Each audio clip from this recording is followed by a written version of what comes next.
Bonjour à tous. Bonjour. Deuxième vidéo sur Flesh and Blood où on va revenir sur mon expérience compétitive sur ces derniers mois et puis un petit peu où on en est. Si vous avez l'impression d'être complètement perdu sur le contexte, ça veut dire peut-être qu'il faut attendre de regarder la vidéo de la semaine prochaine d'abord. Mais qu'on a filmé avant. Mais qu'on a filmé avant, donc mettez en pause, revenez dans une semaine. On avait prévu de faire une seule vidéo, mais finalement, j'ai pas pu l'arrêter. Après, c'était trop long. vous pouvez la regarder, ce sera compréhensible quand même, mais il va peut-être y avoir des éléments de contexte qui vont vous manquer. Si vous êtes là pour m'entendre parler de mon Pro Tour, vous êtes au bon endroit. Voilà. Parce que je reçois Tom Escoffier, demi-finaliste du Pro Tour Singapour 2025. Et ouais, j'en reviens, j'ai toujours un peu du mal à en revenir. Moi, j'étais à fond. Je sais que comme je me lève très tôt, je regardais tes matchs en direct. De toute façon, on discutait en direct. Bah, voilà. Et oui, non, c'est assez incroyable. Donc, j'ai pas encore eu l'occasion de faire un vrai débrief ou d'en parler sur une émission, comme je l'ai déjà dit dans la vidéo précédente. Donc, ce sera un peu une exclue. Du coup, l'idée, c'était de reprendre un petit peu ce qui s'est passé pour moi compétitivement, parce que je suis un joueur très compétitif sur Flesh and Blood. Depuis la dernière fois qu'on en a discuté, j'avais fait le vlog à la suite des championnats du monde à Osaka. C'était en 1994 de mémoire. C'est ça. Qui s'était bien passé, en tout cas où j'avais réussi à passer au jour 2 en étant très très bien classé. J'étais 5e à la fin du jour 1 et puis je m'étais un peu effondré le deuxième jour. Ça arrive. Ça arrive. Et du coup, ça c'était la fin 2024 et depuis, j'ai quand même pas mal enchaîné les tournois. Donc on a commencé l'année sur le nouveau set, sur The Until, il y a une saison de... J'ai été faire la World Première à Prague. Où il y avait un calling, j'ai fait jour... Non, je n'ai pas fait jour 2. Tu jouais Syndra, c'est ça? Sur le calling, c'était un calling en limité. D'accord. On découvrait le set en fait, donc vraiment, on avait découvert le set la veille, vraiment on faisait du limité, d'accord. C'est assez drôle. Et je recommande d'ailleurs très fortement d'aller faire les World Premières quand elles sont en Europe, si vous aimez un peu le jeu. Oui. Parce que c'est un super événement, c'est trop cool en fait, vraiment vous découvrez le set en même temps que tout le monde. Parce que c'est vraiment des cartes qu'on n'a jamais vues, c'est des trucs qui n'ont pas été spoilés. Et donc il y a ce côté... c'est un peu l'ouverture des cadeaux de Noël, quoi. Ouais. Et moi, t'avais des cadeaux à Noël, toi? Et c'est vraiment fun. Après, on a eu une saison de Road to Nationals, donc des tournois locaux. J'ai gagné un Road to Nationals. C'est la première fois que je gagnais même un tournoi local. Donc, ça veut dire une Gold Foil nulle d'ailleurs. Vraiment, j'aurais pas dû l'ouvrir. Ouais. C'est récurrent. Il n'y a pas de chance. Mais déjà, le plaisir de gagner un premier vrai tournoi local, c'est pas une performance exceptionnelle. Je pense que mon top 8 au National l'année dernière était plus impressionnant. Mais ça dit oui, que tu es quand même sur la bonne voie. C'est ça, je suis sur la bonne voie, je suis capable de le faire. On va dire. Une grosse préparation pour le Pro Tour de Londres qui a eu lieu en avril. Sur le côté perso, moi j'étais au chômage depuis le début de l'année, donc j'ai eu plus de temps, même si j'en avais déjà beaucoup. Mais en tout cas, j'ai eu de quoi. On a mis en place donc avec mon équipe, l'équipe avec laquelle je traîne, qui est un groupe d'amis. On a essayé de faire ça vraiment sérieusement et ça a payé. Vraiment, on est arrivé, on était plusieurs, on était 4 ou 5 à jouer Aurora au Pro Tour. Et on a vraiment l'impression, et même après le Pro Tour, qu'on avait la meilleure liste de toutes les Aurora et que vraiment on a eu un vrai travail de fond pour arriver préparé, pour vraiment avoir analysé chaque choix de cartes qu'on emmenait, vraiment précis. On savait pourquoi on voulait les jouer, on avait la même liste. Tous les 5 à 3 ou 4 cartes près qui étaient des préférences personnelles. Après, en termes de résultats, c'est moins bien passé, mais c'est aussi la variance des gros événements. J'ai réussi à faire jour 2, donc c'est déjà bonne chose. Je suis passé un peu ric-rac au jour 2. En fait, il fallait faire 5-3 pour passer au jour 2, je fais 5-3. Et puis la draft du jour 2, j'ai fait un magnifique 0-3 et puis j'ai drop le tournoi. Ça arrive, c'était un format en limité. J'en ai déjà parlé, que j'aimais moyennement, que je trouvais très variancé. Il s'est passé de la variance sur mes parties. Alors qu'est-ce que tu appelles de la variance? En fait, le toss avait une importance énorme, mais c'est pas quelque chose que je contrôle, c'est un jet de dés. Alors le toss, c'est le jet de dés qui détermine si on est... Enfin, celui qui gagne choisit s'il est premier ou deuxième. Donc, des fois, en fait, juste tu perdais le toss, tu perdais ta partie. En fait, ça donnait plus de 20% de chance de gagner à l'adversaire. Donc, c'est extrêmement important l'ordre de tirage. Ouais, mais c'est pas le cas dans tous les sets. C'est pas le cas. En limité, c'est souvent le cas, mais par exemple sur Ices, j'ai beaucoup moins ressenti ça. C'est bien de le gagner. Mais c'était quand même beaucoup plus nuancé. Et on en parlait, Sleepy versus Syndra. Voilà. Syndra, tu joues en premier. c'est quand même moins bien parti. Ah, ça c'est un des match-ups où le toss est... En fait, le match-up est favorable pour Sleepy et la seule chance de Syndra d'avoir une espèce de de game, c'est de gagner le toss. Sinon, normalement, c'est un massacre. Donc ça a été Londres. Un peu, je vais pas dire décevant, c'était ok. J'ai passé un très bon moment, je fais plein de side events, j'ai revu des potes en plus. Non, c'était un super. Les tier 4, donc les Pro Tour et les Worlds, pour moi, ça reste les meilleurs événements sur Flesh and Blood. C'est toujours des grandes fêtes du jeu et c'est toujours trop bien. J'ai bon espoir qu'on en ait un en France. À un moment, ça va arriver. Moi, j'appelle. Je sais que les Worlds les championnats du monde sont en Europe l'année prochaine. Je sais que James White, le créateur du jeu, adore Paris et que ça fait un moment qu'il veut faire un truc en France. Et qu'il y a un... On appelle Hidalgo, Macron, on fait comme les Jeux Olympiques. Et qu'il y a un step-up en termes aussi de qualité de production des événements, de taille des salles et tout. Aya Nakamura qui chante sur la scène avec Lady Gaga, pas de problème. Moi, j'y crois, ça fait un moment que je dis j'y crois au championnat du monde en France l'année prochaine, à Paris. C'est des super événements. Et puis, en fait, globalement, j'ai beaucoup enchaîné parce qu'on a enchaîné directement sur une saison de ProQuest, donc de tournois locaux. Où là, pour le coup, j'ai vraiment bien performé parce que j'étais sur des decks. C'était la fin de la vie d'Aurora. Et j'étais vraiment super à l'aise sur le perso parce que je l'avais préparé énormément pour Londres. Et globalement, ça s'est vu. J'ai fait 5 ProQuest. J'ai fait 3 finales, une demi-finale et un où j'ai pas joué Aurora et où j'ai fait 0 de drop. Où j'ai voulu jouer Verdance pour m'amuser. Mais du coup, j'ai fait 3 finales et à chaque fois, on a partagé la finale. Donc, j'ai fait une qualification pour le Pro Tour. Et puis des demi-gold foil à chaque fois. Et ça, je trouve que c'est un... Je fais une parenthèse, mais il y a souvent des gentlemen agreements entre les joueurs de dire, quoi qu'il arrive, on partage le prix du jeu. C'est aussi parce que les récompenses sont extrêmement orientées vers winner takes all, quoi. Oui, mais je trouve que c'est quand même un bel exemple de sportivité. C'est aussi que c'est une communauté qui est mature et de gens qui se connaissent, qui s'apprécient et il y a le côté que tout le monde reparte un peu avec quelque chose. Voilà, mais je trouve qu'on en avait parlé dans notre première vidéo sur Flesh and Blood. C'est une communauté qui est très bienveillante, malgré l'extrême agressivité du jeu et son nom. Mais oui, globalement, bonne saison de ProQuest sur laquelle du coup j'ai principalement joué Aurora. Et le dernier ProQuest, Aurora était passé Living Legend. Et du coup, j'étais un peu... oui, en mode, qu'est-ce que je joue ? J'avais pas de deck, en fait. Je ne savais pas quoi jouer. Et puis... Tu m'as pas appelé ? Tiens, Joël, tu as toutes les cartes. Est-ce que tu peux me prêter Non, parce que j'avais vendu des trucs aussi sur le moment. Donc, j'avais pas mal de crédit card market. et j'étais en mode... j'ai vu un peu que Arachni... Enfin, j'aimais bien le design d'Arachni Marionnette. Et j'ai vu que Sleepy avait... Donc, Sleepy, c'est Arachni Sleeps through the Cracks. Ce gentleman, là, une autre version d'Arachni. Avait un peu perfé à Londres, enfin pas perfé, mais commençait à faire un peu des vagues. Il y avait des problèmes parce que Nu était encore là et Nu était un match-up atroce. Mais il était bien contre Aura, il était bien contre Enigma, donc il avait fait des petites vagues. Tu parles de Marionnette ? Non, de Sleepy. Ah, Sleepy. Marionnette aussi, mais Marionnette, en fait, j'étais en mode, le deck est trop compliqué pour le prendre juste comme ça sur le moment, le deck est compliqué à jouer. Et Sleepy, j'étais en mode, en fait, j'aime bien l'idée du design d'assassin, mais j'aimais pas le design de Nu qui était trop défensif à mon goût. Et le fait qu'il y ait des assassins qui soient plus agressifs, ça m'attirait bien. Et donc je me suis dit, écoute, vas-y, on va monter assassin. Alors ne faites pas ça à la maison, les enfants. Hein. C'est cher. C'est la classe la plus chère du jeu à monter. Non, maintenant t'as le pirate nécromancien. Non, assassin ça reste plus cher. Ah oui ? T'as trop. Enfin, là en plus les cartes de Grévy elles ont baissé. Les cartes d'assassin ça fait 3 ans qu'elles n'ont pas baissé. Enfin, Codex a un peu baissé, mais en fait la moitié du deck c'est des Majestiques à 10 ou 15 balles quoi. Le deck est. Je me rends pas compte parce que je l'ai depuis si longtemps que. Ouais, non, le deck est hyper cher. Je l'ai monté, je l'ai un peu testé. Et puis je l'ai emmené un peu sur un coup de tête en ProQuest. Et j'ai fait finale du ProQuest avec. J'ai pas perdu une partie et on a juste split la finale avec Evan qui a été très cool parce qu'il jouait Nu et il m'aurait roulé dessus sinon. Evan qui a été récompensé par son karma en gagnant un calling à Taïwan 2 semaines après. Voilà, c'est forcément grâce à ça. S'il était honnête, il partagerait aussi avec toi. Non, on va le laisser quand même profiter un peu de ses gains.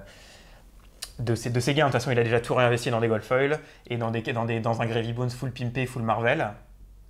Il brille son deck. Hein. Oui, j'ai vu. Son deck il brille bien, Ouais, Evan. ouais, Hein. ouais. Il a même une amulette Marvel là depuis le Pro Tour de Singapour. D'accord. Un truc à 500 balles. Ouais, non, non. Non, non, mais je dis rien parce que j'ai pas mal de Marvel aussi. Donc, mais si tu regardes la vidéo, Evan, il est cool ton deck. Et c'est Enki qui sera content parce qu'il va se faire de l'argent. il a les dents en or. Non, Non, mais du coup, ça a été un peu le début de. Les Français perfent bien sur Fashion Mode en 2025. Ça a été Evan qui va à Taïwan et qui gagne le calling. Est arrivé du coup Ices. Avec Ices, nouvelle méta, nouveau perso. Pareil, on voyait que Gravy Bones allait être très fort, mais je me sentais pas de le jouer parce que je le trouvais trop complexe. Puis cher à monter. Ouais. Et au début d'Ices, j'ai cru en marionnette parce que j'aimais bien Sleepy, puis j'avais envie de jouer marionnette et je trouvais le perso fort. Surtout Marionnette est très fort contre Sleepy. Marionnette est fort contre Sleepy, mais Sleepy n'était pas encore très populaire. Mais Marionnette fonctionne bien contre Syndra. J'avais l'impression que je pouvais jouer contre Gravy Bones au tout début, quand les decks n'étaient pas Optimisé, résolu. Donc il y a eu un calling à Bologne auquel je suis allé et qui était 2 semaines avant les championnats de France et auquel j'ai décidé d'emmener Marionnette parce que j'aimais bien le perso sur le moment. D'ailleurs j'ai pris tous les agents en Marvel, j'ai un peu craqué là sur le moment parce que vraiment je m'amusais à le jouer.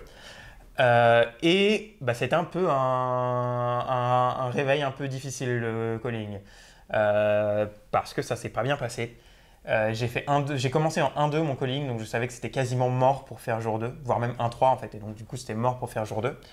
Et du coup j'ai juste continué à jouer pour l'honneur et pour pas perdre trop d'élo, j'ai fini en 4-3. D'accord. Ce qui reste positif, mais en fait ça l'est pas dans les faits. Et là vraiment je me suis dit ok, les France c'est dans 2 semaines.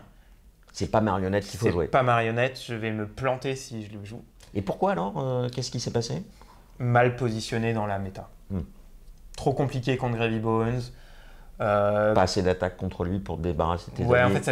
en fait, ça te coûte trop cher d'aller te débarrasser des alliés parce que c'est un deck qui joue beaucoup sur ses dagues et donc du coup tu as besoin de la dague plus d'une attaque réaction en général ou d'un buff de la dague. Donc en fait ça coûte cher de gérer un allié. Tu vas mettre une attaque à 5 dans un allié qui a 2 ou 3 PV. Ouais, tu perds de la value. Et tu vas perdre beaucoup de value et juste tu vas te faire submerger par Gravy, tu vas pas pouvoir tenir. Donc c'était un peu compliqué. En plus, Verdance était très populaire à ce moment-là parce qu'elle a perdu un peu en popularité au fur et à mesure parce que les gens se sont rendus compte que contre un bon Gravy Bones, c'est 90-10. Vraiment, c'est ingagnable comme match-up. D'accord, oui. Mais Verdance était très populaire et Heure, c'est un match-up assez compliqué pour Mario. Verdance reste quand même dans les 4 decks joués en ce moment. Verdance, s'il n'y avait pas Gravy Bones, ce serait le meilleur deck, je pense. Ouais. Ça reste un très bon deck. Très solide, qui fait des bonnes maths, qui est fair. Juste, Gravy Bones est trop compliqué. Voilà, donc du coup, je suis revenu un peu de là. Alors d'ailleurs, petite parenthèse, encore une performance française sur ce calling, parce que Arthur va gagner le Battle Harden du dimanche sur du CLA I6, donc il va gagner le Battle Harden. Il commence ce qu'il appellera sa sortie de la traversée du désert 1 an après avoir gagné le Pro Tour Los Angeles parce qu'il n'avait fait que des places payées dans tous les Pro Tours depuis et les Worlds, ce qui était évidemment des très mauvaises performances comme tout le monde le sait.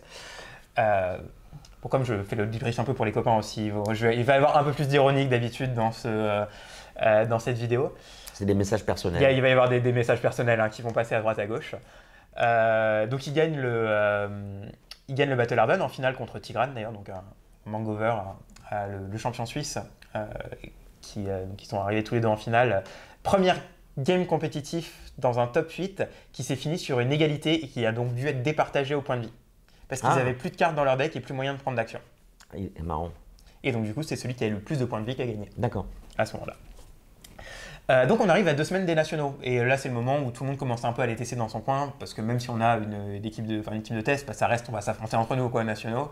Donc il y a des groupes qui se font, moi je suis un peu dans mon coin et je suis en mode faut pas que je joue marionnette, j'ai 2 semaines, soit je pick up Gravy Bones parce que j'ai moyen d'emprunter les cartes, mais ça veut dire qu'il va falloir que je tryhard comme pas possible. Et puis il me reste quand même la draft à bosser aussi, et la draft c'est la moitié des parties des nationaux, donc je le sens pas. Soit je me dis je vais sur l'option safe, c'est-à-dire que je prends un deck facile à jouer, que j'ai déjà joué un petit peu, que je vais réussir à maîtriser facilement parce que c'est dans mes cordes, que j'ai pas envie de jouer, en toute franchise. Et je prends du temps pour travailler la draft et du coup je me retrouve à jouer Syndra pour les nationaux parce que c'était un des meilleurs picks pour les nationaux, notamment parce que c'est un bon match-up contre Gravy Bones. C'est son principal avantage et puis ça se débrouille contre tout. Sur le moment, je pense à l'époque. Ouais, je pense pas trop à Sleepy, il est encore en train de revenir. A posteriori, j'aurais bien aimé jouer Sleepy aux nationaux, même si ça s'est passé correctement avec Syndra. Mais effectivement, c'était une bonne option. Mais du coup, je me retrouve à jouer Syndra aux nationaux. Donc, on arrive aux nationaux. Donc, pour moi, c'est un peu mon gros tournoi. C'est un peu une de mes grosses échéances. Le but, c'est la qualification pour les Worlds. Donc, c'est le top 12.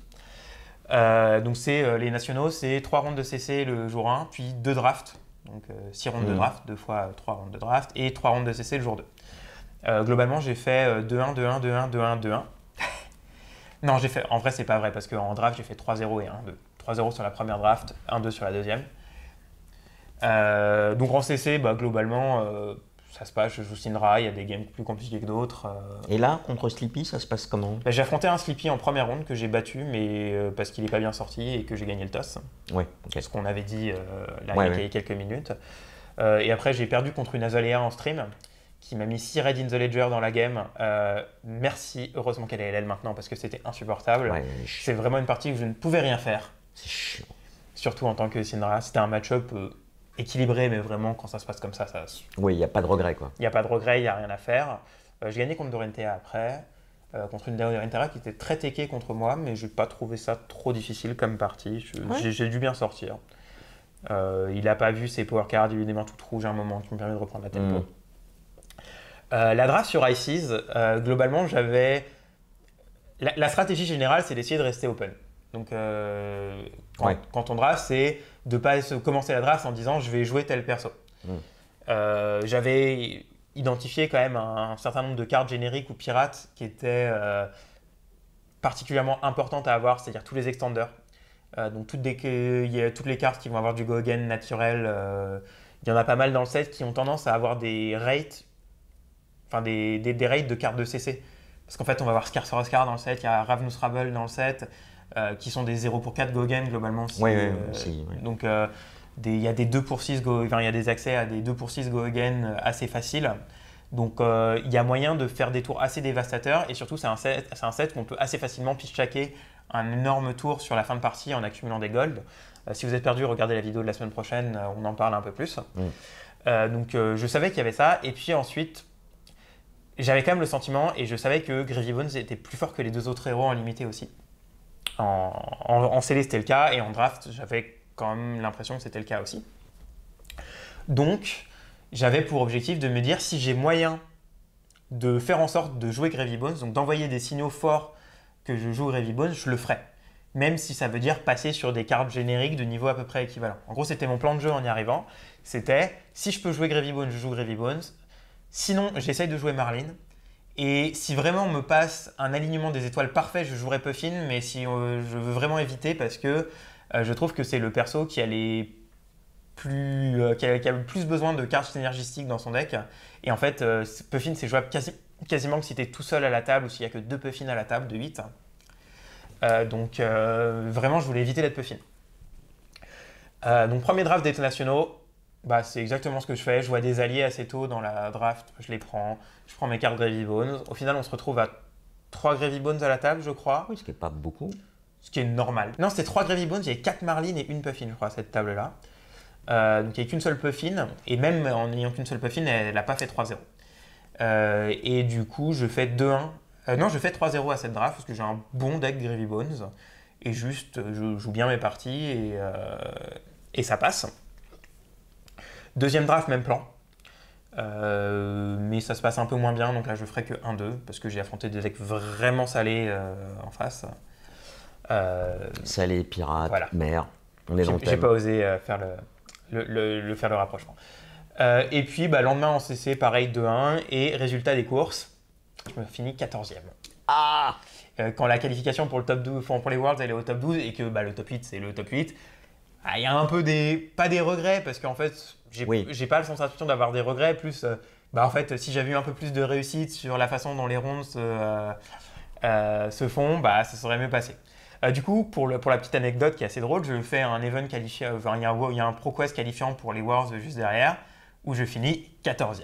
Ah, Bon, fallait faire abonné. top 8 et ensuite gagner le top 8 pour avoir la qualif. Mais quand même, c'est assez drôle. Le lendemain, on a la mise à jour de l'Elo et en Elo français, je suis 14e. Il y a un message. Voilà, c'est comme dans, comment ça s'appelle, Lost. Tu as ce chiffre qui revient. Qui revient.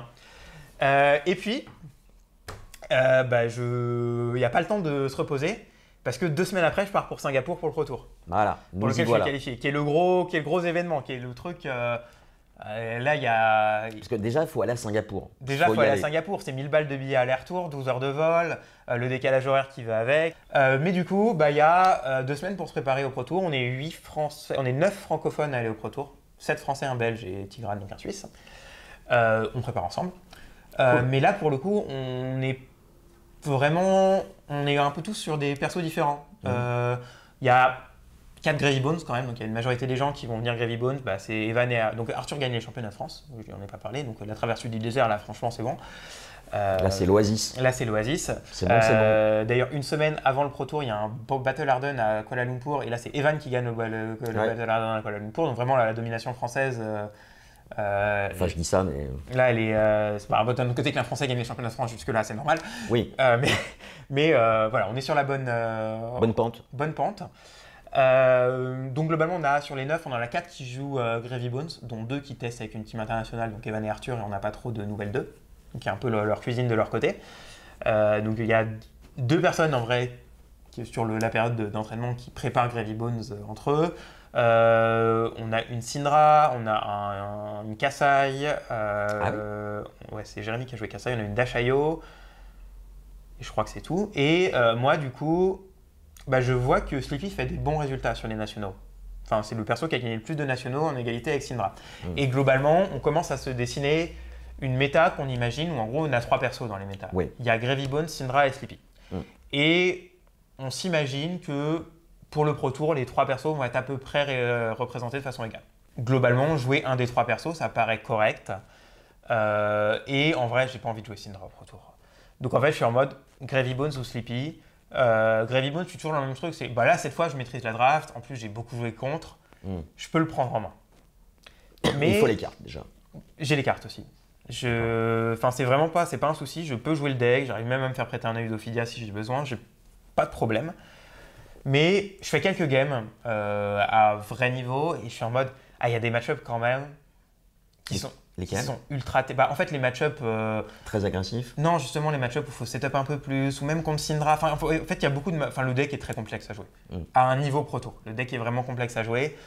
Et j'arrive assez vite à la conclusion que je le sens pas.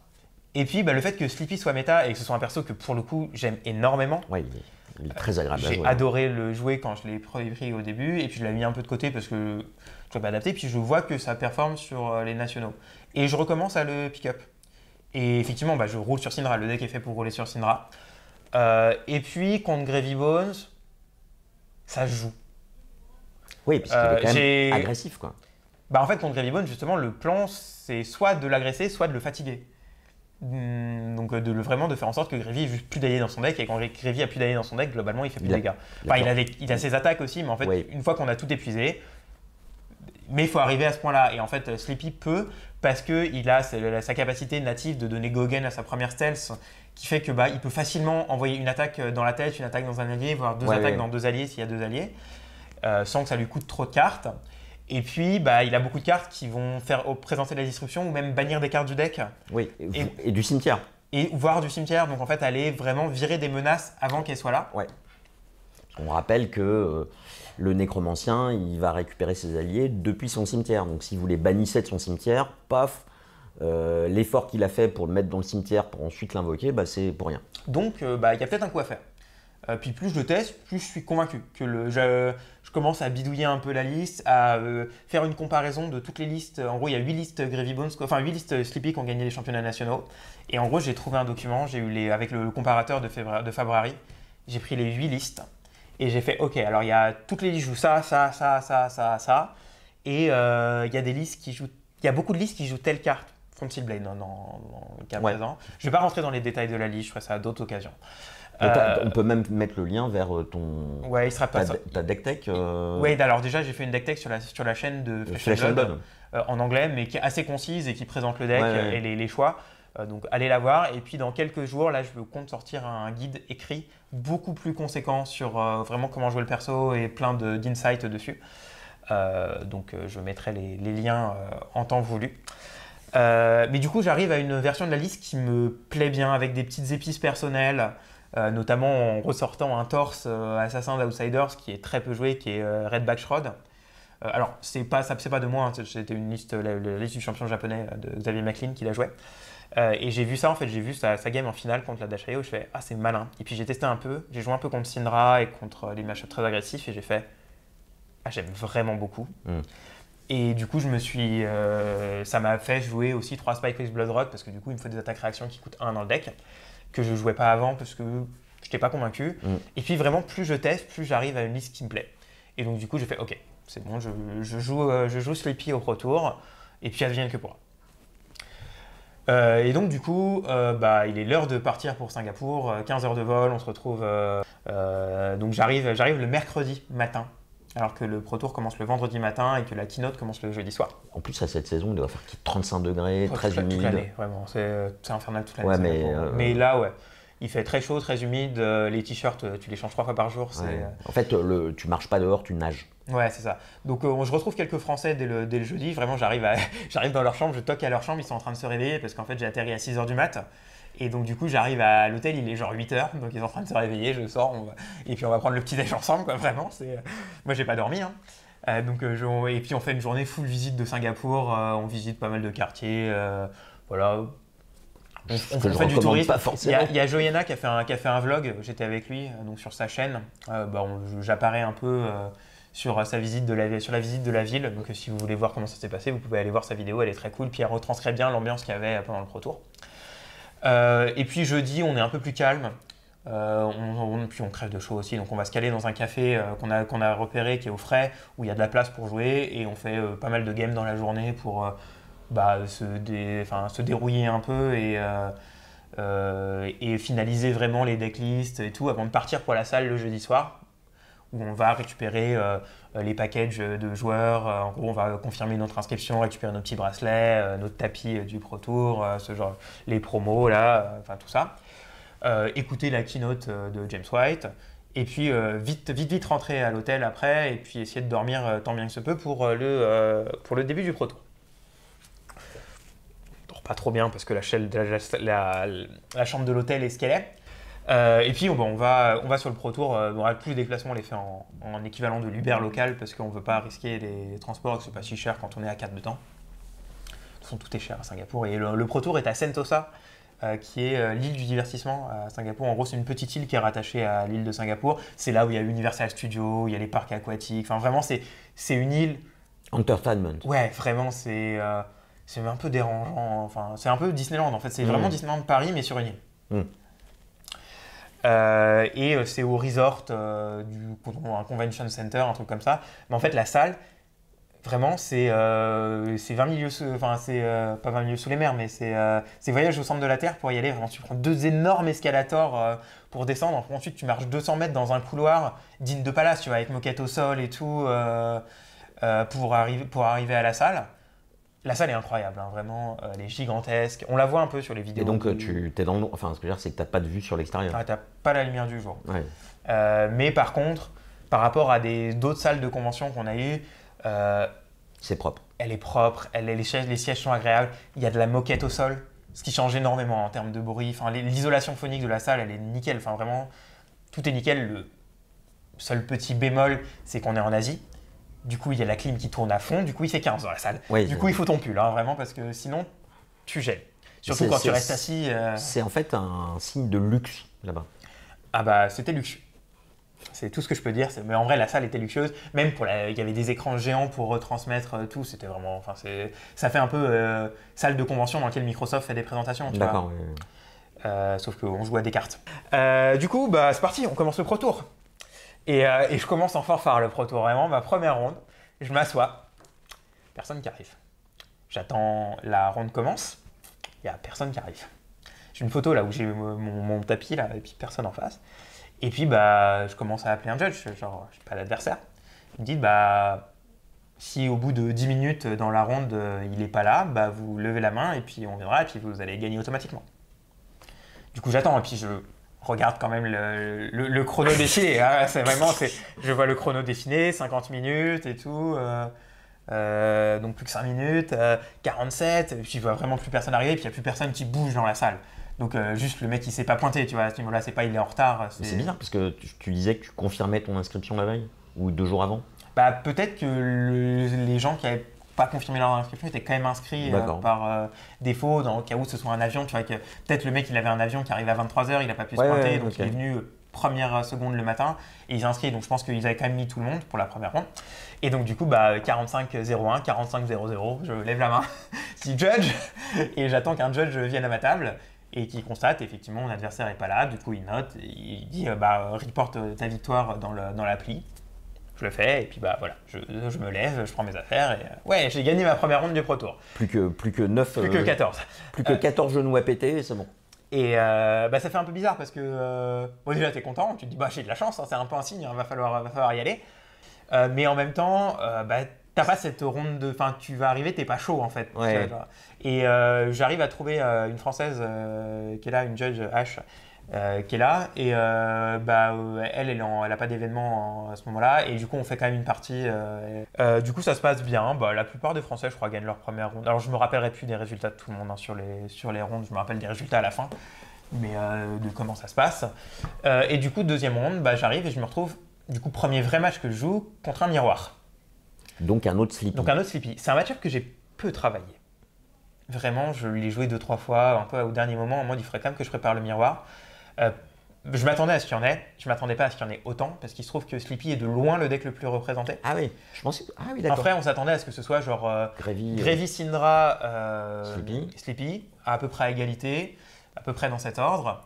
Et puis après, Verdance et Dashayo, Prism, qui étaient globalement les 3 decks qui arrivaient après, et puis après le reste, globalement.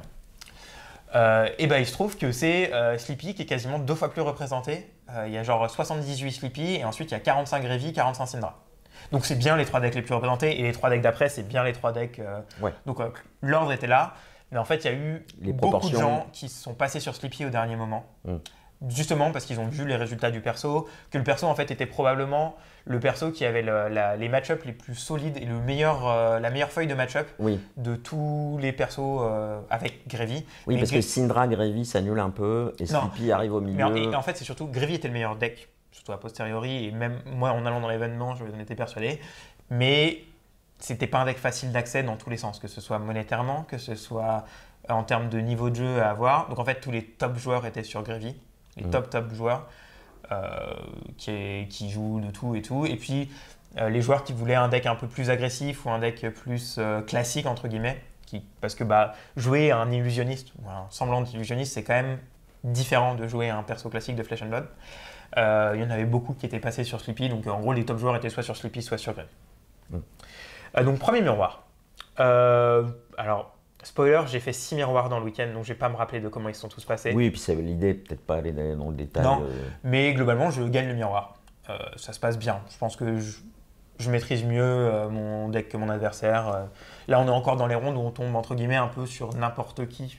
Enfin, oui, mais il faut quand même aller à Singapour. Enfin. En fait, on peut tomber... Oui, mais tu peux tomber sur un Malaisien, tu vois, un gars du coin qui est juste venu parce qu'il avait la qualif et qui ne s'est pas préparé autant que les meilleurs joueurs du monde. Donc là, c'est encore les rondes, entre guillemets, où c'est très aléatoire. Tu peux tomber sur un des meilleurs joueurs, sur le futur gagnant du tournoi, comme tu peux tomber sur quelqu'un qui a gagné sa première ronde parce que son adversaire ne s'est pas pointé. Voilà. Ronde suivante, je tombe contre un Fang, donc je suis à 2-0. Je rencontre un Fang, assez étonné de voir un Fang en 2-0. Je l'explose, mais c'est pas normal parce qu'en vrai, son deck était vraiment bien teché pour me battre. Et c'est pas censé être un match-up très facile, juste il est pas sorti. Il avait 12 défenses réactions et tout, il les a pas trop vus. Ah ouais. J'ai réussi à placer 2 bons off Agony vraiment bien sentis. Parce qu'à chaque fois, j'ai pas été viré des attaques réactions, j'ai été viré les attaques qui sont des extenders. Et notamment, en fait, j'ai réussi à virer les Unto the End of Wrath, qui sont une carte draconique anti-arachnie. Oui. Et en fait, j'ai réussi à virer ça sur un Bombs. Et c'est quand même une super carte, surtout dans Fang, notamment dans Fang. Dans Syndra aussi. Très bien dans Syndra aussi, mais encore mieux dans Fang, parce que marquer gratuitement dans Fang, ça veut dire que tu vas avoir un Felty en plus. C'est assez incroyable. Et du coup, il n'a pas joué. Je crois qu'il n'a jamais été online de la partie, ou un tour il a été online de la partie. Et vraiment, je l'ai massacré. Alors que son deck avait ce qu'il fallait pour me passer. J'ai eu la bonne sortie, pas lui. 3-0, donc on commence bien. On est en forme.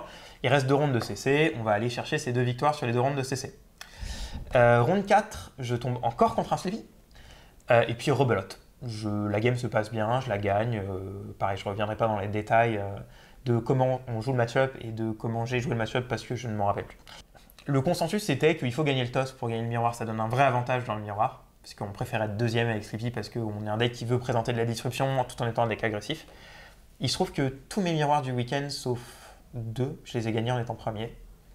D'accord. Donc, je pense juste j'étais meilleur en fait sur le match-up. T'as une combinaison de ça, plus le deck qui sort comme il faut. Parce que je pense que ma liste était moins bonne. Ouais, il y a la réussite du deck qui pense qu'il faut, mais je pense que ma liste était moins bonne dans le miroir que la plupart des listes que j'ai affrontées. D'accord, parce que tu es moins prêt pour le miroir. Parce qu'il me manquait Infiltrate en fait. Je n'avais pas Infiltrate dans la liste, je ne le jouais pas. Je l'avais cut assez volontairement, pour mettre plus de tech contre Gravy. Alors que j'aurais dû le jouer a posteriori, clairement. Mais par contre, je pense que je sidais un peu mieux. C'est-à-dire que j'ai beaucoup d'adversaires qui m'ont joué les Penalty de backside dans le miroir. Et moi, j'ai trouvé que c'était une très mauvaise idée parce que ça bloque 2. Oui. Et que c'est un match-up lent, le miroir. C'est un match-up très grindy qui peut quasiment aller à la fatigue. D'ailleurs, il faut jouer plus de 60 cartes dans le miroir. Ah oui, d'accord. Tu joues un peu plus, tu joues 63, 64 cartes. Je pense que c'est le nombre correct. Du coup, 4-0. Royal. Dernière ronde. À 4-0, je suis en mode déjà 4-1, en arrivant dans la draft, ce sera super bien. 5-0, c'est le bonus et on refera comme Osaka. Avec Osaka, j'ai fait 5-0 en CC aussi avec Viscerai. Je tombe contre un Grévy, il fallait bien que ça arrive à un moment. Je crois que c'est le champion coréen, c'est un coréen en tout cas, et il me semble que c'est le champion de Corée. Il y a une petite communauté en Corée et il a Grévy. Il joue bien le deck. Moi, j'applique mon plan de jeu contre Grévy qui est j'essaye de mettre la pression en early game et si j'y arrive pas, je bascule sur un plan fatigue où j'essaye de l'épuiser. Mais en fait, je ne peux pas juste être en mode fatigue dès le début de la partie. Oui. Sinon, en fait, j'ai juste laissé le champ libre à Grévy de faire ce qu'il veut. Et si tu laisses le champ libre à Grévy de faire ce qu'il veut, c'est injouable. Donc, il faut quand même réussir à aller prendre des cartes clés de son deck, avec des bons off agony notamment, ou en bannissant du top, etc. Je crois que ça n'arrive pas tant que ça. Si, je crois que j'arrive à bannir 2 chums de la partie. Donc ça fait quand même C'est son premier lieutenant sympathique. C'est le premier lieutenant sympathique qui n'est pas très sympathique à affronter. Qui est quand même une des vraies power cards du deck. Donc, et il me semble aussi qu'il défausse. Je ne sais plus si c'est 2 chums ou si c'est il me semble aussi qu'il défausse des conquérors sur des charts DICs ou sur des banishes du top. Donc j'arrive quand même à lui virer des menaces du deck. Malgré ça, la game est extrêmement serrée. On va quasiment à la fin du temps. Et je pense que si mon adversaire n'avait pas fait d'erreur, j'aurais dû perdre la game. Juste en fait, il a un whaler en fin de partie, donc c'est le gros allié de Grévy. Oui, ok. Qui s'efforce d'essayer de déployer sur un tour où il peut attaquer avec. Et il faut 12 ressources pour ça. Il faut 6 pour le jouer, 6 pour attaquer, et en plus il faut la bleue. Oui, pour aller le chercher. Pour pouvoir avoir le droit de jouer de ton cimetière. Donc soit une bleue qui te donne des ressources, parce qu'il y en a dans Grévy, soit une 5e carte, ou suffisamment de gold pour avoir les ressources en plus en piochant des cartes. Et il ne le fait pas, et en fait il n'ose pas juste le poser. Et en fait moi je suis dans une situation où je suis quasiment à la fatigue aussi, je suis sur 5 cartes dans mon deck, et en fait je sais les cartes que j'ai, et je sais que j'ai plus les dégâts pour tuer le whaler. J'ai pas de quoi faire 7 dégâts sur mon tour.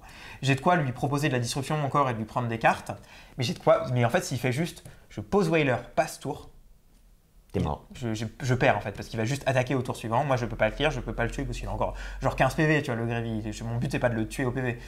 Et juste en fait, je me remets de la disruption, et en fait il se retrouve juste à un moment, il peut plus jouer le whaler, et ben il concède.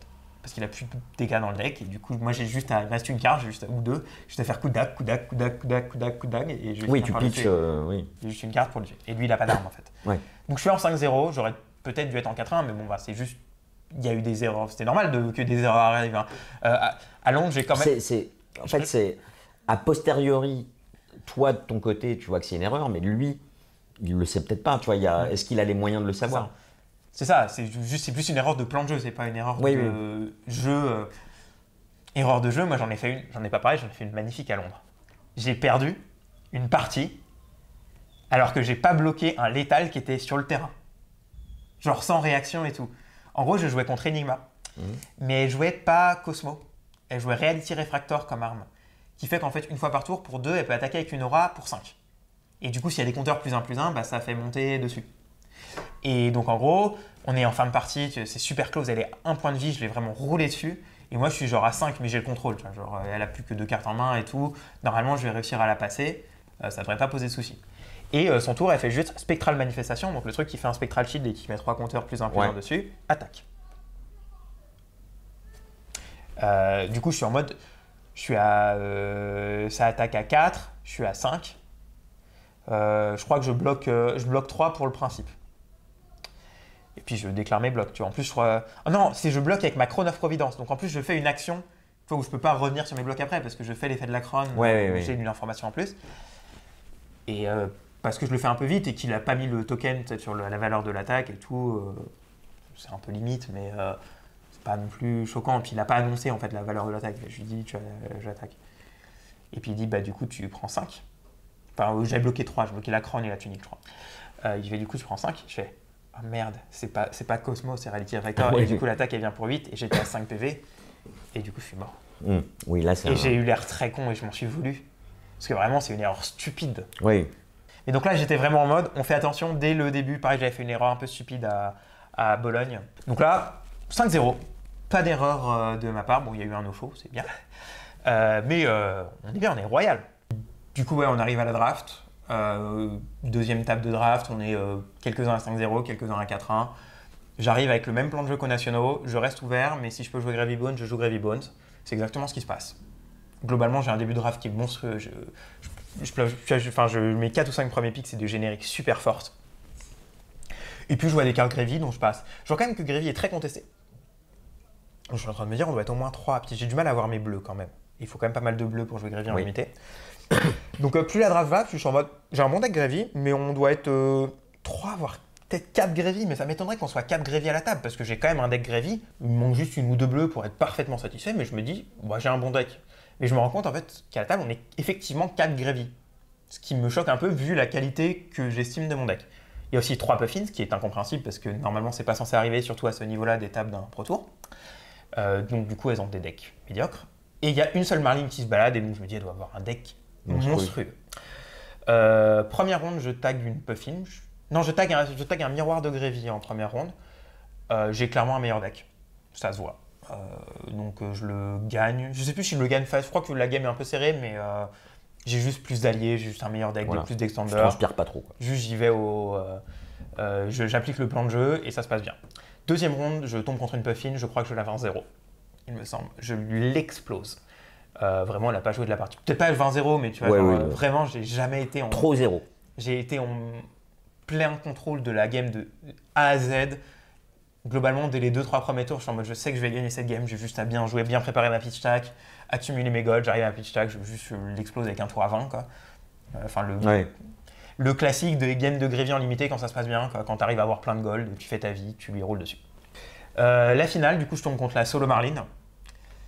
Et la game est extrêmement serrée. Vraiment, je la perds à ça. Ah, tu la perds? Je la perds à 1 PV, une carte, tu vois, enfin, la plus petite démarche possible. Donc c'est une belle game, tu vois, genre, il n'y a pas de… elle n'était pas filmée, donc j'ai pas moyen de dire, tu vois, est-ce que j'ai fait des erreurs? Peut-être à un moment. Mais j'ai aucun regret sur la game, je suis en mode, bah, de toute façon, c'était la solo Marlene de la pod. Quand il y a une seule Marlene à une table de draft, qu'elle fasse 3-0, c'est absolument pas choquant, c'est même attendu. Donc, satisfait. Je suis à 7-1 à la fin de la première journée, je crois que je suis 4e, un truc comme ça. Par contre, j'ai un truc dans la tête. Vraiment, tu vois, on rentre à l'hôtel. Il y a Arthur aussi qui est en 7-1. Ça, c'est plutôt, il y a des Français qui sont en 6-2 ou en 5-3. Donc, on est plus pas mal. Je crois qu'on sur 9, on est 6 à faire jour 2. 5 ou 6 à faire jour 2. Donc, c'est excellent. Incroyable, tu vois. Genre, comme, surtout pour ceux qui font le jour 2. Oui, puis même les autres, ils ont le calling à faire, tu vois. Ils vont aller perfer au calling.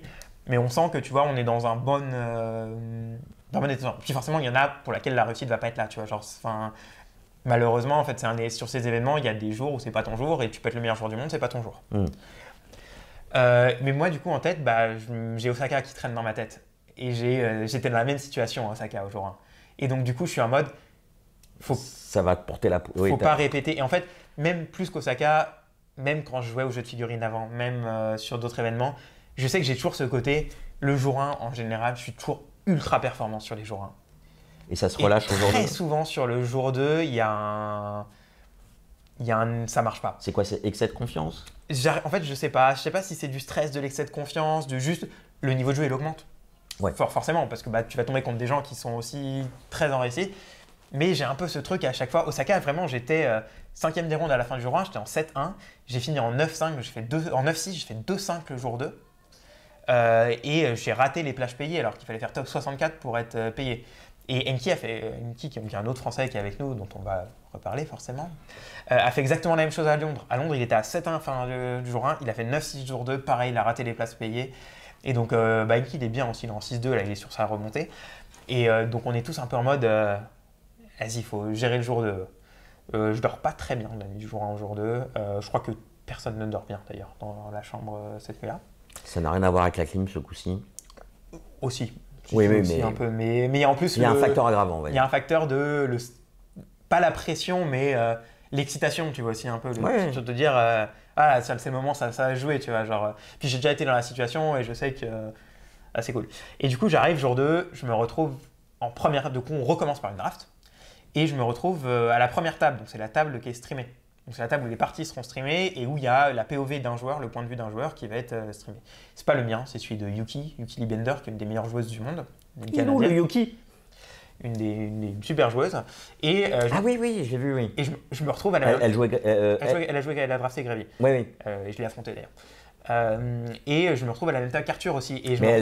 Par contre, elle jouait Sleepy aussi. Elle jouait aussi Sleepy en construit. Et je me retrouve à la même table qu'Arthur. Et même, en fait, le positionnement dans la pod de draft fait qu'on sait qu'on va s'affronter avec Arthur la première partie, puisqu'en fait, tu affrontes ton adversaire qui est directement opposé à toi. Donc en fait, on est placé de façon opposée, on sait qu'on va s'affronter. Donc il y a un de nous deux. La bonne nouvelle, c'est qu'il y a un de nous deux qui va être en 8-1. La mauvaise nouvelle, c'est qu'il y a un de nous deux qui va être en 7-2. Du coup, la draft commence. Même plan de jeu. Vraiment, je ne vais pas changer une équipe qui fonctionne plutôt bien. Je vois des signaux Gravy. C'est parti. Vraiment, je récite ma leçon. Je prends mes extenders, je prends mes alliés, je prends mes bleus. Vraiment, je fais mon plan Gravy classique. D'ailleurs, il faudra que je sorte à un moment, que je remette sur Fabari mes listes des drafts. Et vraiment, c'est des copier-coller. Je trouve que ce deck est encore mieux que le deck de la veille. J'ai un allié de plus. J'ai mes bleus. Vraiment, je sors de mon deck. Je suis en mode, vraiment, je suis content du deck. Il est bien. C'est un bon deck Gravy. Il n'y a pas de folie dans le deck.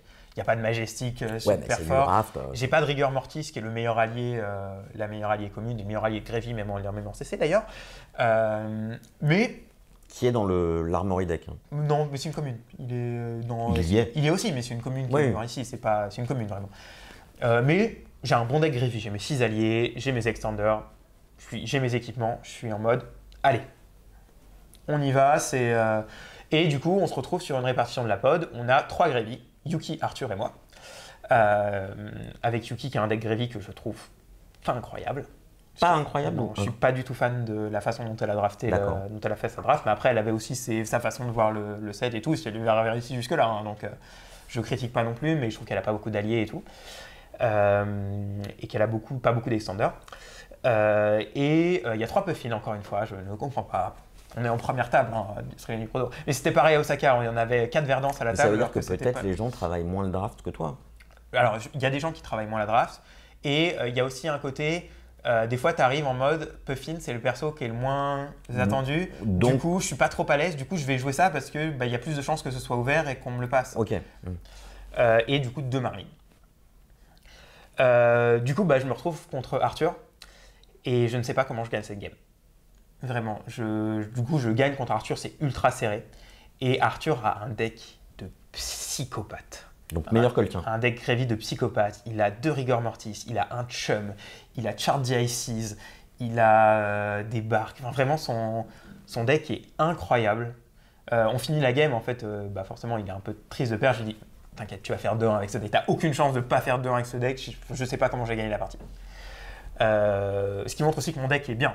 Oui, Et la game était ultra serrée, ça s'est joué sur la fin à la fatigue, tu vois, de qui a la dernière attaque, le dernier allié. J'ai eu, je crois qu'on a le même nombre d'alliés, mais j'ai dû être le deuxième à poser un allié, donc le premier à faire l'échange d'alliés, en fait, un peu comme un échange de pièces aux échecs. Ce qui fait qu'à la fin, je me retrouve à un allié, il n'en a plus. Et du coup, je finis par le tuer avec ça. Il me semble que c'est comme ça que ça se passe dans mes souvenirs. Mais du coup, 8 ans, allez, c'est royal, on continue là. Moi, je me dis dans ma tête, si je gagne la prochaine, je suis quasiment assuré d'être top 64 et d'être payé. Sincèrement, c'est comme ça que je réagis. Je suis vraiment partie par partie. Et du coup, je me retrouve en stream. Parce que du coup, c'est streamé et je me retrouve contre Yuki qui a gagné sa première partie. Donc la partie est disponible en stream sur le site de FabTCG ou sur la rediffusion en français de Fiendal Café, donc comme vous préférez. On mettra les deux. Et du coup, je me retrouve contre Yuki et là, c'est la decklist ouverte parce qu'elle a été en stream à la première partie. Donc je vois sa decklist et c'est là que je vois, pour moi, je vois sa decklist, je ne vois pas comment je peux perdre cette partie. J'ai vraiment la confiance de...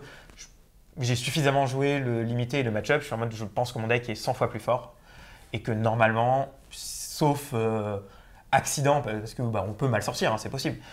Ça reste un jeu de cartes et c'est une très bonne joueuse, donc elle peut faire des miracles quand même avec son deck et j'ai aucun doute qu'elle est capable de le faire. Mais normalement, ça devrait bien se passer et vous irez regarder la game et moi je trouve que vraiment je déroule de A à Z, je fais le plan, j'arrive à avoir plein de gold à un moment. J'ai setup une pitch stack avec 3 extenders et un extender bleu dans mon arsenal pour pouvoir poser un allié derrière. Juste, j'ai trop de gold en fait et je creuse mon deck jusqu'à arriver à ma pitch stack. Et puis j'arrive à un tour à ma pitch stack. Il y a un moment, elle met beaucoup de pression, elle me descend à 2 alors qu'elle est à 2 elle aussi. Mais genre en fait, je suis à 9 et elle met une attaque de Swabi à 7. Je fais no block, je sais que je suis à ma pitch stack. Je déroule, je pioche 5 cartes dans le tour, je l'implose et je gagne la game. Globalement, cas d'école. La game s'est passée comme je pensais qu'elle devait se passer et il n'y a pas eu de souci. Et du coup, je me retrouve en finale de la pod contre une Marlene. Et c'est assez drôle parce que c'est le rematch exact de la finale de la veille, de la pod de la veille. C'est vraiment contre la même personne. D'accord. On est à 2-0 tous les deux. Je suis sur Gravy, il est sur Marlene. Vraiment, c'est la même. On a des decks différents forcément de la veille, mais même pas tant que ça parce que ça reste du limité. Mais sauf qu'il y a 2 Marlene au lieu d'une. Sauf qu'il y a 2 Marlene au lieu d'une. Et la game est très serrée, et encore une fois. Et cette fois, je la gagne à la fatigue. Vraiment, encore une fois, il me restait 2 cartes dans le deck. Lui, je le prends à la fatigue parce qu'il n'a plus de quoi clear mes alliés. Là où, encore une fois, c'est une game qui joue au point de vie près à la fatigue, mais la veille, ça s'est joué dans l'autre sens. Ouais. Le lendemain, ça s'est joué dans le sens là, donc contre Naïd, qui aura gagné le Battle Harden sur le même event d'ailleurs le dimanche, avec Ira en Living Legend. Ira ? Oui, c'est Ira qui a gagné le Battle Harden en Living Legend. Zephyr Needle, c'est débile dans Ira. C'est banni en CC. Zephyr Needle plus Kick Nice en fait. Ça fait des débilités parce que tu les récupères avec les Upsticks and Run. Avec les Upsticks and Run. Ah oui. Okay. Et du coup, en fait, tu fais des maths débiles. Bref. Du coup, 10-1. Je suis le seul joueur en 10-1 à la fin de cette draft. Ah oui, de cette phase de draft. Du coup, je passe en interview parce que j'ai 3-0 la pote de draft. Je passe en interview sur le stream officiel en anglais, en mode la France, on s'en sort bien quand même en ce moment. Moi, je suis un peu en mode, je sais pas trop ce que je fais là. Tu vois, genre, je suis en mode, je sais que j'ai sécurisé l'argent. J'ai sécurisé le top 64, je crois même le top 32 est quasiment sécurisé. Donc quasiment 1500 balles déjà qui sont sécurisées. Donc je suis en mode, je suis déjà trop content. Vous voyez, et maintenant c'est que du bonus quoi, dans ma tête. Et je prends la game une par une. Et je sais que par contre, je sais que les 2 prochaines games, d'après mes calculs, si je les gagne, je suis quasiment certain d'être top 8. Parce qu'en fait, ça fera que je serai en 11-1 et il y a au moins un 11-4 qui passe. Et en fait, la façon dont sont faits les classements entre les gens qui ont le même classement, c'est que c'est le premier à X victoires qui gagne. Et donc en fait, si je gagne la prochaine, je serai le premier à 11 victoires quoi qu'il arrive. Et en fait, même si je perds la prochaine, je serai quand même le premier des 10 X à passer à 10. Donc, en fait, j'aurais quand même été le premier à passer à 10. Il y aura d'autres gens qui m'ont rejoint. Mais du coup, dans les gens qui seront à 10 victoires, je serai le premier. Et du coup, si je gagne celle d'après, dans les gens à 11 victoires, donc on sera quelques-uns à être passés à 11 victoires en premier. Mais parmi ceux-là, je serai toujours le premier à être passé le premier du classement parce que le tiebreaker suivant, parmi les gens à 11, c'est le premier qui sont arrivés à 10, etc. D'accord. Donc je sais que j'ai 2 parties pour en gagner une et quasiment sécuriser ma place en top 8. Un peu signe des dieux. première partie de CC, du coup on revient en CC, je tombe contre Syndra. Censé être mon match-up, je suis censé la manger. Bon, je perds le toss. Et je perds la game. Ah, tu perds la game? Je me fais rouler dessus. Ah. je suis trop mal sorti. Lui, il est bien sorti. Je me suis fait rouler dessus. C'était un peu serré quand même, mais vraiment, je n'ai pas vu le jour, quoi. Et c'est la Syndra qui sera en top 8. Oui, d'accord. Le Philippin. Le Philippin, ouais. Et vraiment, juste, il a eu de ses bonnes cartes au bon moment, il a eu une bonne sortie, il a eu le toss et il a gagné. J'ai pas grand chose à dire sur la game, je n'ai pas vu mes défenses réactions. Ça arrive. Comme quoi, le match-up. T'en joues 6, hein. J'en joue 6, ouais. Le match-up n'est pas mort du tout. Et puis ensuite, les 3 games suivantes, je vais les résumer assez vite, vu que c'est 3 miroirs. J'ai affronté coup par coup 3 miroirs de Sleepy. Le premier, il était assez tendu, je crois, dans mon souvenir, parce que je me souviens que je le gagne, que j'étais vraiment mal parti dans la game, genre que je prends vraiment un gros retard, et que j'arrive à la remonter petit à petit juste en faisant des meilleures décisions et en ayant un peu plus genre les cartes qui arrivent au bon moment, les meilleurs blocs, juste à le grind un petit peu et je finis par la gagner. Et je me souviens que quand je le gagne, j'ai un espèce de sentiment de soulagement en me disant « Attends, là, normalement, j'ai top 8 là. » Et je suis en mode « Je vais pas le réaliser », je suis en mode… Ouais. Je suis en train de discuter avec genre, Michael Hamilton à côté, qui est un des meilleurs joueurs de l'histoire du jeu, où on est en train de faire les calculs de… Ouais, j'ai beaucoup suivi à jouer nu. Ouais, parce que lui aussi, il est à 11 victoires à ce moment-là, mais il est arrivé un peu plus après. Et donc, on est en train de faire les calculs, tu vois, ensemble, de… lui, normalement, il n'est pas encore sûr d'être top 8, mais quasiment. La plus belle game d'Enki, parce que c'était peut-être le meilleur joueur sur le top 8, Michael Hamilton. La façon dont, en fait, Enki est sorti sur le top 8 a fait une sortie scandaleuse. C'était un miroir de Gravybot. A fait une sortie scandaleuse. Ça fait genre plus de 30 points de vie d'avance à un moment, je crois. Genre, ça devait être genre 35 à 7 ou 33 à 7, un truc comme ça.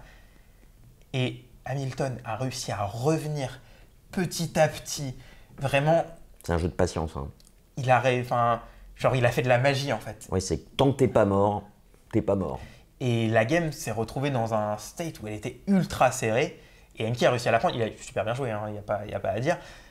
Même s'il a eu la réussite de son côté. Mais vraiment, c'était impressionnant comme game. Un cas d'école à regarder comme partie. Et du coup, mes 2 dernières games, c'est 2 miroirs de Sleepy. Je gagne encore les 2. Là, je vais passer assez vite. Puis entre guillemets, pour moi, c'est juste des games de placement pour le top 8. Mais il se trouve que j'arrive à gagner les 2, ce qui est assez incroyable. Et du coup, je me retrouve, fin du jour 2, je suis à 13-2. Je suis premier des rondes. Oui, parce que tu es le seul à 13. Je suis le seul à 13 victoires. Premier des rondes, donc seed 1 en allant au top 8. Et en même temps, je suis un peu l'aventure de mes potes. Et puis je vois qu'il y a Enki et Arthur qui sont pas loin à chaque fois. En fait, qui sont en train de… En fait, qui depuis le début des rondes de CC, globalement, ou la 2e ronde de CC, un truc comme ça, sont tous en… il faut qu'ils gagnent toute leur game, en fait, pour y arriver. Et ils le font. C'est incroyable. À chaque fois, ils sont je gagne. Et puis la dernière, on est toujours, il y a une photo, on est genre tous les 3 sur les tables, genre 1, 3 et 5, genre quasiment côte à côte, et en train de jouer notre partie. Et c'est la dernière partie, et on gagne tous les 3 notre partie, on est tous les 3 en top 8, et là c'est la folie. Genre vraiment, on se prend dans les bras, on est en mode c'est incroyable. Parce que c'est incroyable. Oui. Dans les faits, c'est du jamais vu de mettre… déjà, mettre un Français en top 8 d'un Pro Tour, c'est énorme. Enfin, il n'y a que Arthur qui avait fait ça. Il l'avait gagné derrière. Mais c'était arrivé qu'une seule fois. Alors en mettre 3, c'est incroyable. Enfin, genre, on est sur un nuage, on n'en revient pas, quoi. Et puis on a des messages qui arrivent de partout, du coup, parce qu'il y a les gens qui suivent le stream et tout. Enfin, c'est ouf. Et donc il y a vraiment un côté euphorique on ne sait pas trop où se mettre et on est trop content. Il y a Tigran aussi qui cache, qui fait top 64. Il n'est pas content, mais il fait top 64 quand même. C'est quand même un super résultat. Et voilà, et du coup, on est un peu pris dans le truc. Et puis, très vite vient un peu le côté, on se retrouve à être appelé dans la salle de broadcast pour nous expliquer comment ça va se passer demain, qu'il faut arriver à 8h30 et tout. On nous donne maquillage. Non, mais on nous donne les listes de tout le monde pour le top 8. Et après, alors tu rigoles un peu, mais on va faire du coup tous les shoots promotionnels avec… Duvet Gatorade. Pas ceux avec le trophée, Mais ceux où, en gros, on a fait des mugshots pour le top 8, tu vois, pour qu'ils aient sur leurs réseaux sociaux. Ouais, On fait un truc avec une pose un peu marrante avec notre adversaire du top 8, tu vois, pour faire le show-off, machin. Ils filment des petites vidéos en mode, tu vois, vidéo de hype et tout. Donc ça fait un peu... Il y a eu un énorme step-up sur la qualité de production sur ce Pro Tour par rapport au précédent. C'est impressionnant. Enfin, vraiment, c'était très très pro, tu vois, genre la façon dont ça a été fait. Et puis, on va vite se coucher, hein. Enfin, on rentre vite. On fait une interview depuis la chambre à 23h pour Final Café, où on est tous les trois dans la chambre où il fait 35 degrés, parce que, en mode... on est crevé et tout, on est juste envie de prendre une douche et se coucher, mais on fait un petit coucou, c'est rigolo, c'est cool, on parle un peu avec les gens. Et puis vite, on va se coucher pour le lendemain, on dort pas très bien. Mais on est à l'heure à 8h30, et puis là du coup c'est les journées de top 8, c'est les games qui s'enchaînent en fait. C'est pas tu joues tous les trucs en même temps, c'est vraiment chaque game est joué l'une après l'autre et passé en stream. Donc en fait tu passes ta journée à attendre. À attendre que ce soit à toi de jouer et à regarder. Et en plus, là du coup, à regarder tes potes jouer et à stresser pour eux. Limite à plus stresser pour eux que stresser pour toi. Enfin moi c'est ce qui m'arrivait. Hein. D'accord. Du coup ça commence par Enki qui fait son miroir contre Hamilton, qui gagne le match, on est incroyable. Et c'est moi qui arrive en deuxième en top 8. Et je joue un miroir. Je joue un miroir contre un autre Arachni. Déjà aussi, ce qui est incroyable, c'est qu'on ne se tague pas en top 8. On ne s'affronte pas sur le top 8. Je joue contre un autre Sleepy que j'ai déjà affronté, c'est un néerlandais, Jimmy. Je l'avais déjà battu en ronde, j'ai le toss, donc je choisis d'aller deuxième. Et puis du coup, là, on joue pour une place en demi-finale. Alors pas forcément pour de l'argent, parce que là aussi, on a décidé de partager l'argent du quart et de la demi. Mais quand même, la demi-finale, ça veut dire que derrière, on peut aller plus. Il y a la finale, il y a les 50K à aller chercher, il y a la gloire, il y a tout. Et du coup, miroir de Sleepy, là encore, la game est en stream. Là encore, il y a beaucoup de choses à dire dessus, parce que là, pour le coup, on peut revenir sur tous les plays et tout. Il joue bien, je joue correctement. Pour moi, il fait des erreurs de stratégie globale de la game, c'est-à-dire qu'il perd ma façon de marquer très tôt dans la partie, et ce qui me permettra de moins respecter certaines attaques plus tard. Et il ne voit pas trop ses défenses-réactions de la game, ce qui lui coûtera parce que j'ai des tours pivots où j'arrive à revenir et à reprendre un peu le tempo de la game. Et je finis par l'arracher comme ça. Incroyable, je suis en demi-finale de Pro Tour. C'est ouf. Là, vite, on part avec Xavier, avec un pote, on sort de la... dès que j'ai confirmé, tu vois, que j'ai plus besoin de faire, j'ai juste à me pointer pour la demi-finale plus tard. Et qu'en plus, le match suivant, c'est pas Arthur, c'est les deux personnes qui sont pas françaises. Je sors de la salle, aller me manger un coup, mais vraiment, genre sortir du complexe, tu vois, même un peu... prendre un peu de l'air. Prendre l'air. Voir la lumière du jour. Ouais, c'est ça, reset un peu. Bon, même, du coup, tu te retrouves à 30 degrés, mais... du coup, je reviens un peu plus calme. Et il reste le quart d'Arthur qui malheureusement perd. Et c'est dommage, c'est super triste parce qu'on aurait aimé que tous les Français passent. Puis en plus, du coup, ça fait qu'avec Arthur, on serait affrontés. Donc on est rassuré un Français en finale. Mais pas grave, du coup, moi je suis en mode vengeance, tu vois. Genre, il perd contre un 5 pour rien, contre Chirui. Et je suis en mode. J'appelle les joueurs de Grévy dans la salle. Je vais voir Arthur aussi dès qu'il a un peu fini. Je suis en mode. Vas-y, comment je fais pour lui rouler dessus en mode guerrier. Et pendant ce temps-là, Enki roule sur sa demi-finale parce que c'est un match-up gratuit, parce que globalement, comme il dit, la Syndra a fait une erreur en quart de finale, a fait un misplay en quart de finale qui a donné 10 000 $ à Enki. Parce que du coup, ce qui fait que la Verdance a gagné son quart de finale, et du coup, ça se retrouve Verdance contre Heavy Bones, une Verdance qui n'a pas du tout take le match-up. Donc Enki lui roule dessus, finit 43-0. Ouh là là là là. Après, la Verdance veut essayer de jouer combo en fait, donc du coup, elle ne cherche pas à attaquer le Grévy. Oui. Mais elle aura eu le temps de poser une potion sur les 4. Voilà, il n'y a pas eu de game, il roule sur sa demi-finale, il est en finale, c'est incroyable. Du coup, c'est moi qui enchaîne contre Chirui, donc contre Gravy Bones. Là encore, la game est streamée. Elle se passe pas très bien. J'applique mon plan de jeu. Encore une fois, je la reviewerai pour noter un peu les erreurs et tout. Mais j'applique mon plan de jeu. Je perds la tempo très vite parce qu'il a une sortie agressive sur ses conquérants dès le début de la game. Oui. Donc je suis assez vite en mode il va falloir que je le fatigue. Mais pour le fatiguer, il va falloir que je joue des bonds. Et ils veulent pas venir les bonds. Vraiment, tour après tour. Je me retrouve très vite, je me retrouve sur la défensive. En fait, j'ai des tours où je peux reprendre la tempo parce qu'il a des tours un peu lents. Et c'est des tours où j'ai des mains qui veulent pas. Genre des mains qui convertissent pas de dégâts et tout. Et donc, du coup, je prends du retard et tout. Même sur les PV, je prends du retard aussi. Et du coup, je me retrouve à un point où je dois juste bloquer. Je prends un tour scandaleux de Gravy Bones, comme seul Gravy Bones sait le faire à un moment, qui me met au fond du gouffre. Oui, Et du coup, à partir de là, je sais que le ballon s'est perdu. Et c'est le moment où les bonds commencent à arriver, mais c'est trop tard en fait.